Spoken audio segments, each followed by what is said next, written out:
One of these men spent 5 years with the Dalai Lama in the forbidden city of Tibet. What is your name, please? My name is Heinrich Harrer. My name is Heinrich Harrer. My name is Heinrich Harrer. Only one of these men is the real Heinrich Harrer. The other two are imposters and will try to fool this panel. Tom Poston, Faye Emerson, Johnny Carson, and Kitty Carlisle on To Tell the Truth with your host, Bud Collier. Thank you very much. Welcome once again to Tell the Truth, brought to you this week by Anacin, the headache remedy with a special combination of ingredients to relieve pain, fight depression, calm jittery nerves. Anacin. Faye, nice to have you back with us tonight. Thank you, Bud. It's nice to be back here, too. It's been far too long. Now, before we start, panel, I'm sure both you and our audience have noticed something unusual over here on our stage left. It's Maury Rose Saunders, world champion flagpole sitter, sitting on a so-called flagpole right here in our studio. Maury Rose is an old friend of ours. As a matter of fact, she appeared on To Tell the Truth a little bit over 2 years ago, I believe it was. And last Wednesday night on the I've Got a Secret show, she climbed up on that flagpole perch there of hers and has been right here in CBS Studio 52 ever since, where she will remain and come down after 5 days aloft on I've Got a Secret tonight at 10:30, when Gary Moore and his gang make their first appearance as part of the CBS Monday night schedule. So, Maury Rose, we'll all be watching at 10:30 tonight. Good luck to you. Now, panel, let's get back to business at hand here. If you will, please open your envelopes, take out the affidavit cards for the first time tonight, and follow along as I read this first one. I, Heinrich Harrer, was in India on a mountain climbing expedition when World War II broke out. Being an Austrian, I was interned by the British. After 4 unsuccessful attempts to escape, I finally broke out of the prison camp and spent the next 21 months in a painful trek over the Himalaya mountains to Lhasa, the forbidden city of Tibet. I became enchanted by this fabulous city and its people. I spent much time with the Dalai Lama discussing the ways of Western civilizations. In 1951, when the Chinese communists moved on the city, I escaped with the Dalai Lama back toward India. I subsequently wrote a book which sold 2.5 million copies in 40 editions. It is called 7 Years in Tibet. Signed, Heinrich Harrer.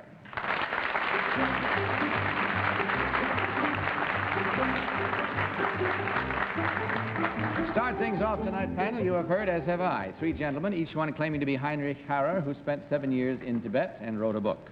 We'll start this first round of questioning with Tom Poston. Tom? Thank you, Bud. I think I just got an idea for a question. I was jotting little ideas down here. Number 1, tell me, what department of the Army is in charge of British prisoners of war? I don't know.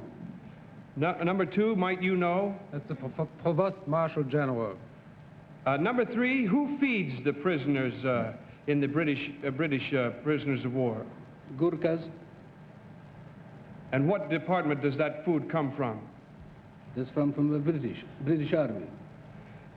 Number 2, what is the name of the Lama who is now occupying Lhasa under the communists, the Chinese communists? It's the Panchen Lama.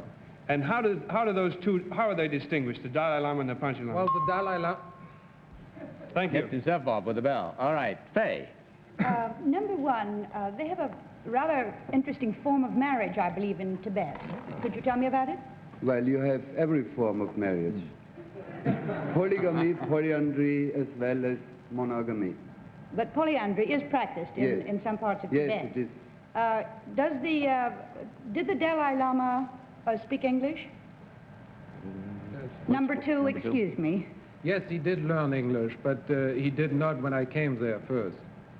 Number 3, did you speak English or did you speak Austrian with the Dalai Lama? Very bad English. Very bad English. Johnny. Number 3, how do you address the Dalai Lama? Hi, Dal? Or...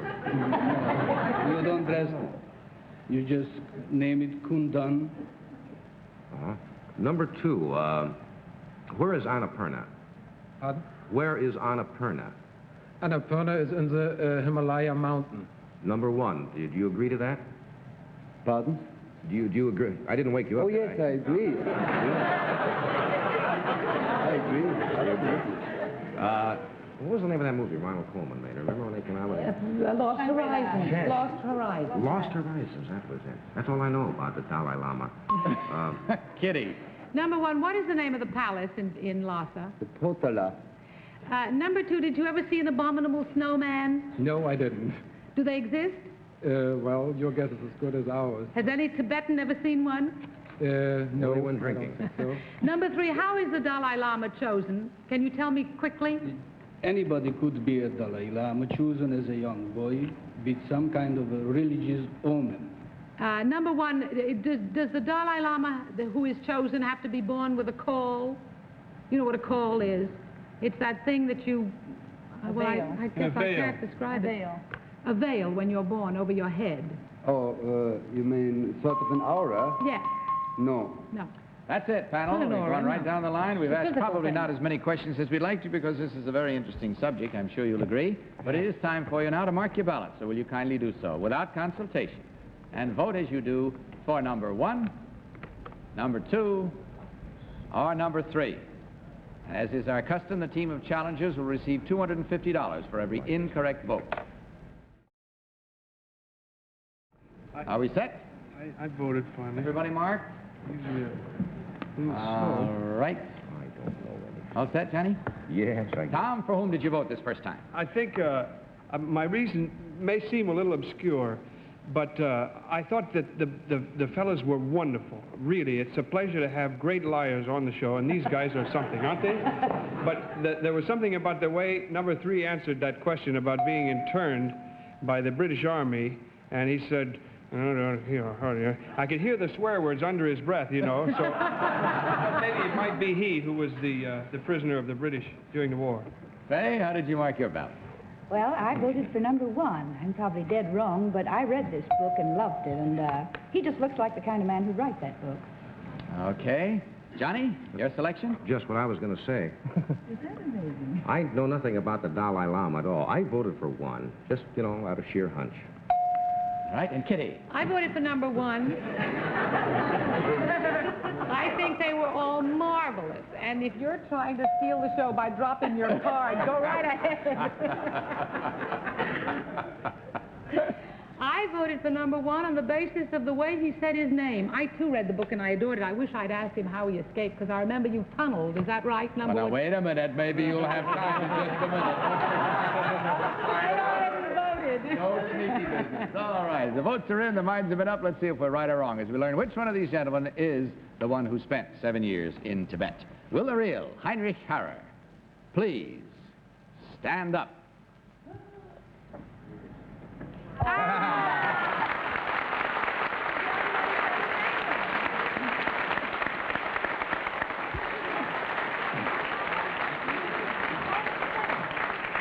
All right, quickly now, how did you get out? Over the barbed wire. Over the barbed wire? Disguised as a barbed wire repair squad. That's right. Ah, yes. wow, what imagination. Okay, let's find out about the other 2 who did so well. Number 2, would you tell us your real name and what you really do? My name is Karl H. Köpke. I'm executive with Lufthansa German Airlines here. Thank you, sir.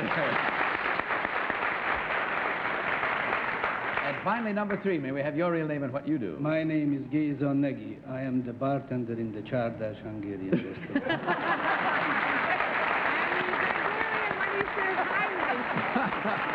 Well, the panel was real smart on this one. Let's see. We had Tom for number 3 and the rest of the 3. What did he do? He threw his $250. He said just a total of $250. Only 1 incorrect vote, gentlemen, but I hope you had fun. You also take along with you a carton of the fine products made by the makers of Anison, and we hope you enjoyed your visit to us. We certainly enjoyed and are grateful to you for coming. Good night to you and good luck. Now, here's something to remember when tension causes headache pain. Most headaches today are tense, nervous headaches. What do doctors recommend for headache pain? 3 out of 4 doctors recommend the ingredients in Anison. Of the 4 leading pain relievers, only Anison has a special ingredient to relax tension. For with tension headaches, pain mounts up. You feel dull, depressed. Tension puts nerves on edge. Aspirin, with its one pain reliever, has no special ingredient to relax tension. Add buffering, still nothing special for tension. Only Anacin, of the 4 leading headache remedies, has special ingredients to relieve pain fast, help overcome depression fast, relax tension fast. And Anacin is like a doctor's prescription. That is, a combination of ingredients, a particular combination that brings fast relief without upsetting your stomach. Remember, aspirin, even with buffering, has no special ingredient for tension.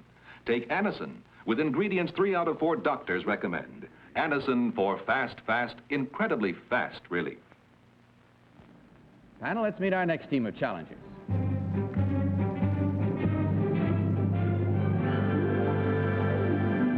What is your name, please?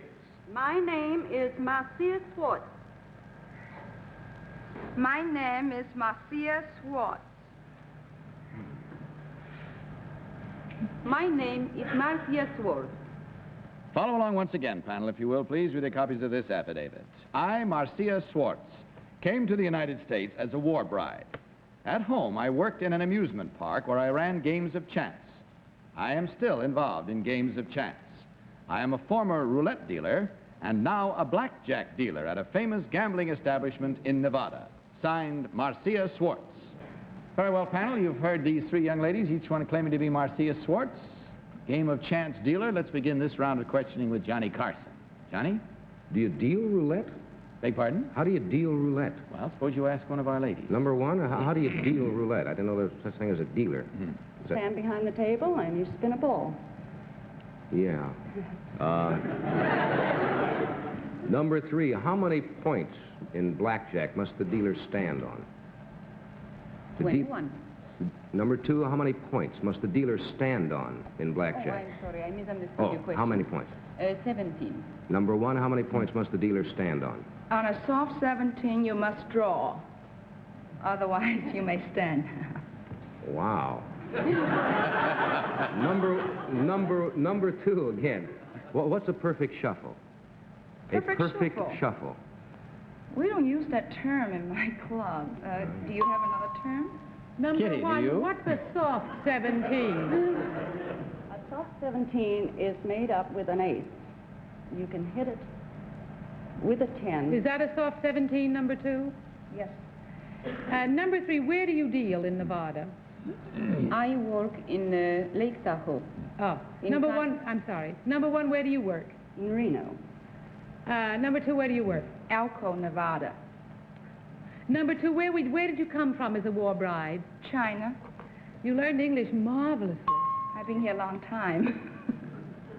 Tom. Well, I don't know why I assumed that Marcia Swartz had to come from Germany. I was going to say number 2 must have been from Eastern Germany, obviously. But, number 1, please, what is number 1, what's a push? It's when a player has the same amount as the dealer. And number 2, who gets it? If you have the blackjack and the dealer has... No, if the dealer has blackjack and the customer doesn't have a blackjack but a 21, you get it. The dealer gets it. Thank you. Number 3, what are flats? Flats? We don't use this expression, I'm sorry, I wouldn't know. Do you happen to know, number 1, what are flats in a gambling... I'm sorry, I don't know. Number 2, do you know? I don't either. They rest your feet when you're tired. Yes. Faye Emerson. Number 1, in roulette, what does it mean on the line? On the line is an outside bet. Number 2, what does it mean on the line in roulette? On the line is all the bets, even or odds, black and white, 1 to 19, 19 to 36. 35, I'm sorry. Number 3, would you agree with that? Yes, I do. Where did you play roulette in China? Number 2. I was not involved with roulette in China. I was involved with mahjong and fantan. Ah, I see. That's it. That's it, panel. Just for the record, as you start to vote, they do call the expression dealing roulette. Anyone who operates one of these gambling games is called a dealer automatically. That's why it's called. Okay, mark your ballots. With no further time and without consultation will you do this. Voting as you do for number 1, number 2, or number 3. We have to vote now, right? You have to vote now. That's No right. more questions? No more questions.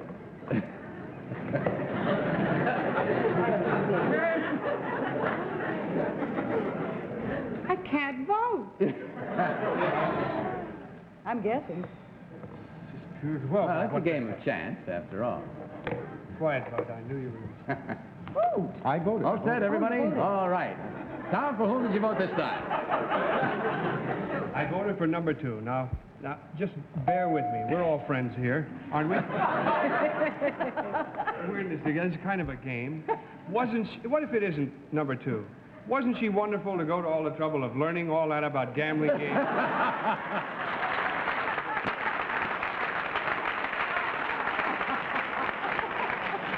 Say, your vote, please. I voted for number 2. I haven't a clue. Why? Because I didn't even know what the question meant that I asked you. I don't gamble. Johnny, what about your ballot? I voted for the girl in the cage up there.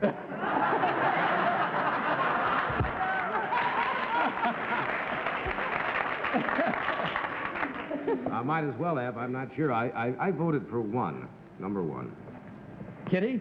I voted for number 2 on the basis of her answers, and I thought they were absolutely marvelous. And so I voted for number 2.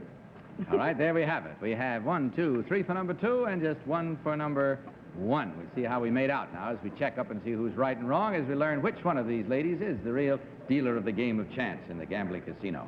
Will the real Marcia Swartz please stand up?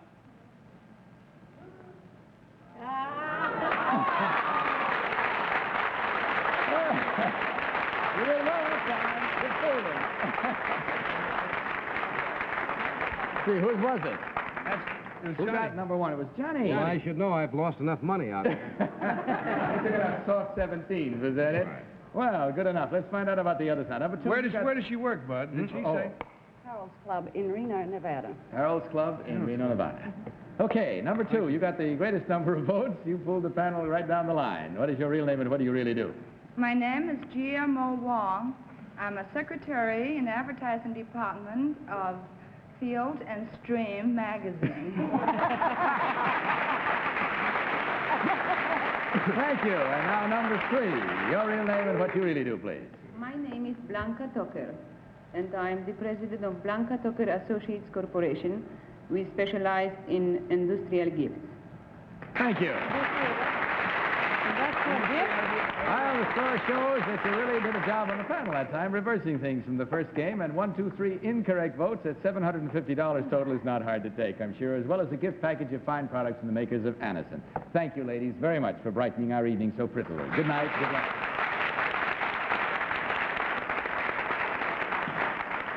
Now, a word of interest about a new nasal spray.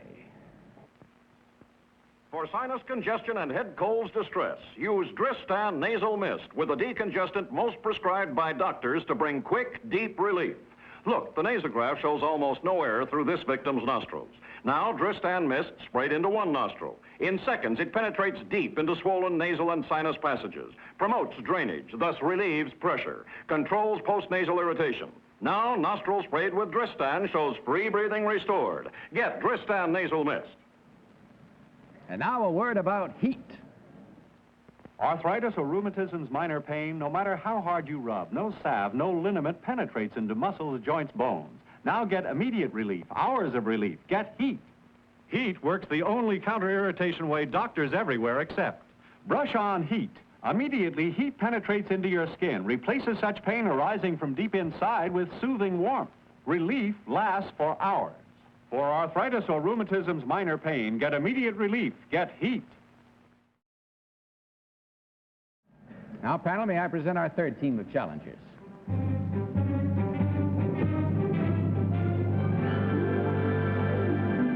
What is your name, please? My name is Bob Fisher. My name is Bob Fisher. My name is Bob Fisher. Follow along once more, if you will, panel, with your affidavits. I, Bob Fisher, fly sailplanes as a hobby. A sailplane is a large glider-like aircraft which depends solely on wind currents for its motive power. On June 30th, I took off from the site of the 1962 Seattle World's Fair and landed in Amityville, Long Island on August 27th. I made the trip in 31 hops, which varied from 25 miles to the 345-mile flight which took me over the Rocky Mountains. I am the first and only man to ever fly across the entire United States without a motor in free flight. Signed, Bob Fisher.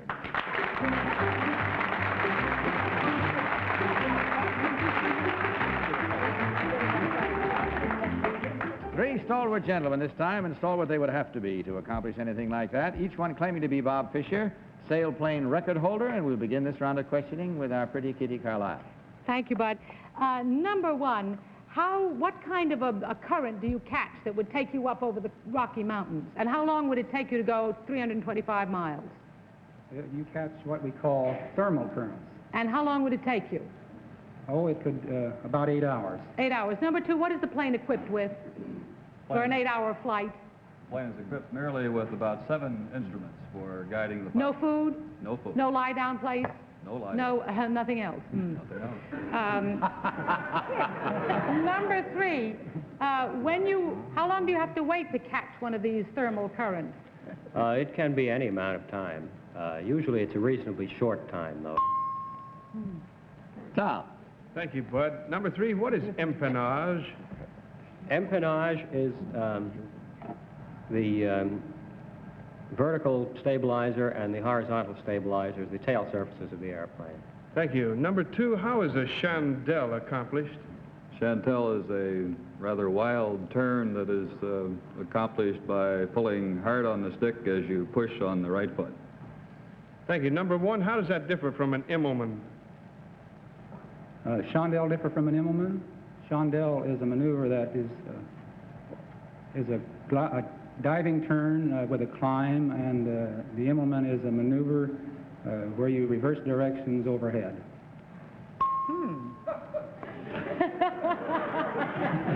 I think that's what Tom just did. He reversed directions overhead. Faye. I'd like to know where that leaves me. I don't know. Number one, what is the glider constructed of? Various materials, wood, fabric covered, or even all metal construction. Number three, if you catch a thermal updraft that takes you into a storm, what do? You try to avoid the storm if you can by going down again instead of climbing. Is it number two, is it dangerous to be caught in a storm in a glider?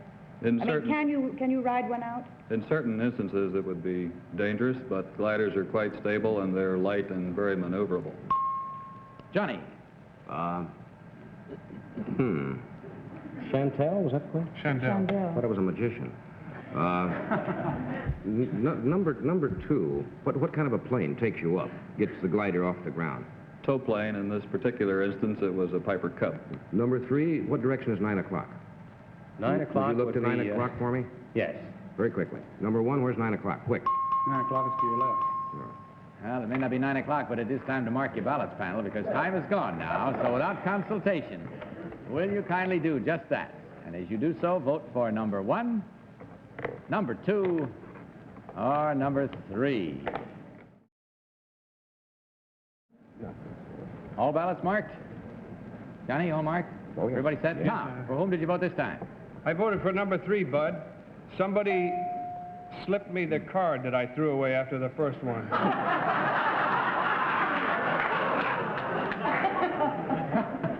Faye. I voted for number three because I couldn't understand a word he said. It sounded right to me. And Johnny, your selection? I voted for the girl in the cage again. No, I voted for number two this time because of that discussion of that Immelman. That sounded pretty good to me. Kitty. I voted for number one. I'm sure they're all aviators or connected with aviation because they're marvelous. But I voted for number one because his eyes look like the eyes of a man who's constantly looking at the far horizon, rather like a sea captain. Come on. Either that or he's drunk.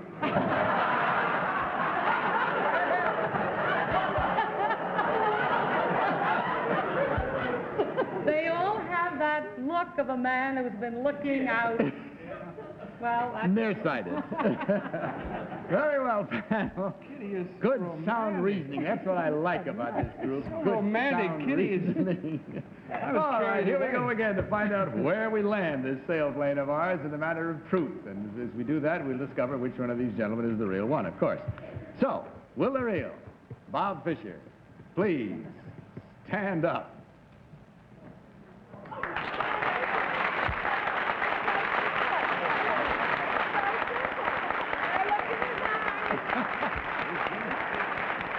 Nothing's right at Mr. Fisher, I think if you could stay a few moments after the show, Kitty would like to look into your eyes a little more deeply. Let's check on the other two. Number two, you fooled the panel. What is your real name and what do you really do? My name is Bill Carty. I'm from Wilmington, Delaware, and I'm advertising manager for DuPont's antifreezes. And now we come to number three, who got two of the votes. What is your real name and what do you do, sir? My name is Arthur Prager, and I'm a doctoral candidate in public administration at New York University.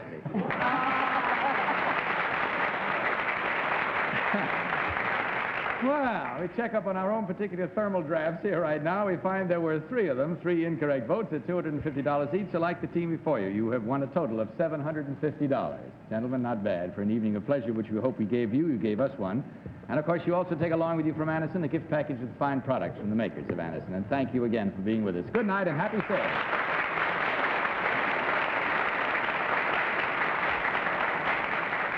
Thank you very much, panel, for being the elegant people that you always are. It was a joy to have you with us, Faye. Thank you, Bob. And I think we all ought to say a very warm good night to Maury Rose up there. Good night, Maury Rose. See you later tonight on I've Got a Secret. Well, panel, don't get caught in any thermal drafts. Good night to you. Good night, Bob. Bud Collier saying good night from Anderson and reminding you to tell the truth. Good night, everybody. To Tell the Truth is a Mark Goodson, Bill Kaufman production. To Tell the Truth was pre-recorded on videotape. The name of our mailbox is Porter, To our friends, we're Pete and Gladys. and we're at home next on most of these stations. Drop in.